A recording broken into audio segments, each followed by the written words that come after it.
Што значи дека ако циркулацијата на крв е зголемена, тогаш целото тело подобро функционираат крвните садови, повеќе циркулира крвта, а сигурно дека и срцевата работа ќе биде многу подобро.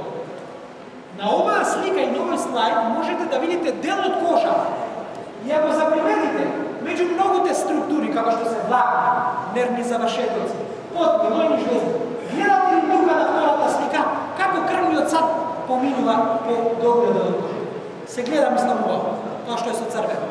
И како нагоре има како гранка, гледате, тие крвни садови постојано се стеснуваат и се шират со земањето на абдестот, а тоа овозможува подобра циркулација.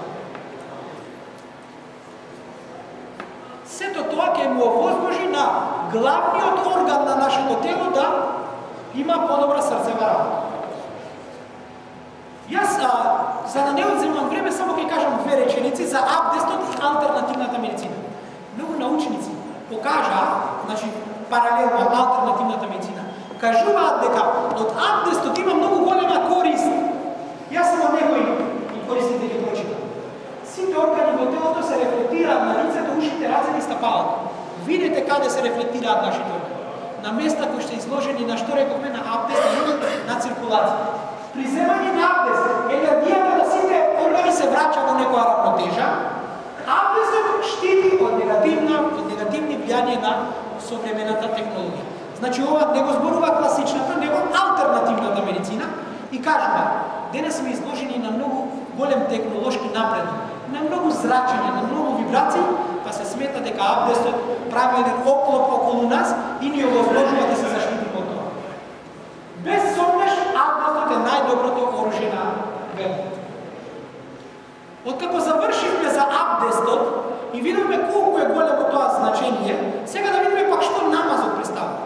Но да не заборавиме, рековме на почеток, да не бидеме погрешно разбрани. А намазот што е? Фарс, робување и облигаторен фарс работа која се прави кон Аллах Џелешану. Но пропратно, ако земеме да анализираме, ќе видиме дека всушност има голем ајер за нас. Почетниот текбир. Видете сликата и размислете како се поставени коските во внатрешноста на телото. Еви мене, ако ме погледнете, како Аллах Џелешану го створил нашето тело, и ќе видите дека нашиот коскен систем Аллах Џелешану го создал така специфично за да му користи на човек. И сега го молам, обрнете внимание. Руку, позиција во намаз, која што овозможува истегнување на кичмата. Верувам сите сте информирани и велат, кога правиш руку, гледај да си по 90 степени. Ако некој од вас барем малку размисли, ќе види дека во фаза на руку се тегни кичмата, се тегнат задната ложа на мускулите на нозете. И сега некој ќе се запраша што е тоа. Позицијата на руку ја зголемува еластичнота на арбетниот стол.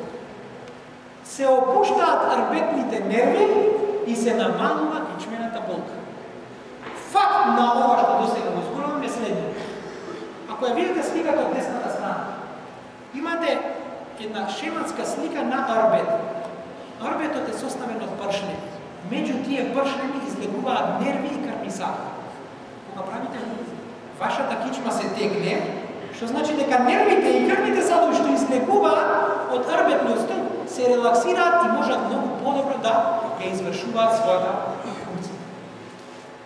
Сега ме молам обрнете внимание на сликата од десната страна. Имате буква А, Б и С. Местото каде што е завиена кичмата. Во фаза на руку се истегнува. Па сигурно ќе имате многу помалку болка отколку ако не практикувате намаз. Во последно време границата кај пациентите што се јавуваат на лекари се сведе од 50 на 30-20 години. Значи, порано се очекувало луѓе на 50 години да дојдат да се жалат од кичмата. Сега се почесто и почесто млади се жалат од кичмата. Па зарем ова не е добра терапија за нашето тело, а верувајте валлахи оне што го практикува намазот, верувам дека го има тоа осетено и повидено на самиот себе. Но што е интересно, не само кичмата, ајде да ги видиме мускулите на грбот и на нозете. Аллах Джелешану го створил така комплексно нашето тело, што има голем број на мускули. Мускулите на грбот, кога правите руку, се тегнат. Исто така и мускулите на нозете. Особено мускулус гастрокнемиус и мускулус тендинеус во задната ложа, кои се многу јаки мускули што ги држат нозете, овозможуваат да имате поголема стабилност, особено кај оние кои или практикуваат напас. Значи во фаза нука е тој доле го гледа овој мускул, долниот дел на ногата, колку е голем и колку главна функција има и мускулите на задната ложа од над коленицата. Сега внимавајте. Гледате ли што има на овој слайд? Ова е една вежба која докторите ја препорачуваат, која била многу добра за кичмата, за арбетниот стоп. Велат, ако ја практикуваш оваа вежба, со самото свикување се тегнела кичмата и тоа овозможувало подобра работа на, нели рековме, нервите и крвните садови што излегуваат од арбетниот стоп. Аллаху екбер. Па зарем ние си го немаме намаз? Зарем сеџда не е тоа што некој треба денес да ни каже што е тоа што би била како вежба добра за нас? Аллаху екбер. Сеџда е една состојба која стварно, приоритетно не доближува до Аллах, фаза која сме најблиску до Аллах. Но ајде сега да видиме што се случува со нашето тело во таа фаза. Може малку да не да тера. Добро? Ве молам внимавајте. Единствена позиција кога срцето е над главата, кога е? Размислете, сега, каде се наоѓа вашето срце? Под главата. Кога сте легнати, хоризонтално. Како? Единствено на сеџде срцето ви е над глава. Сте виделе вие луѓе да одите на гости дома и да видите на глава, да се носете горе. Никој така не седи. Ако сакате некога срцето да ви е над главата, морате да пажете на сеџде. А знаете ли што се случува тоа? Крвта од срцето преку најголемите крвни садови многу полесно паѓа во главата. Знаете зашто? Бидејќи има гравитација или земјина тежа. Ако го пуштам ја овој ласер, каде ќе падне? На земја. Гравитацијата нашата крв како ја влезе? Надоле. А на срцето треба да испумпа за да му дојде крв горе. Што значи дека ако направам сегите, многу полесно крвта ќе навлезе во централниот нервен систем. А ако навлезе во мозокот, сигурно ќе бидете многу поинтелигентни, побрзо ќе учите, ќе бидете многу попаметни, ќе можете побрзо да резонирате и ред многу други работи што ги прави функциите на централниот нервен систем. Значи немаме што?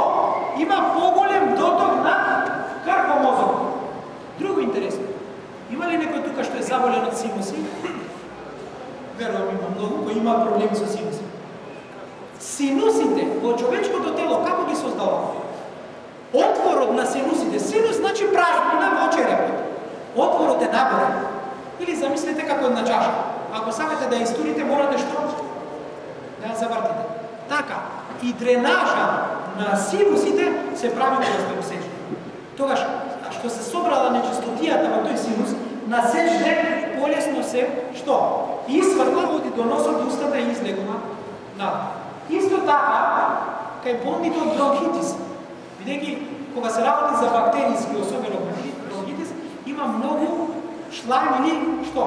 Гној кој се собира, нели во белите? Кога правите, вие сеџде, што правите?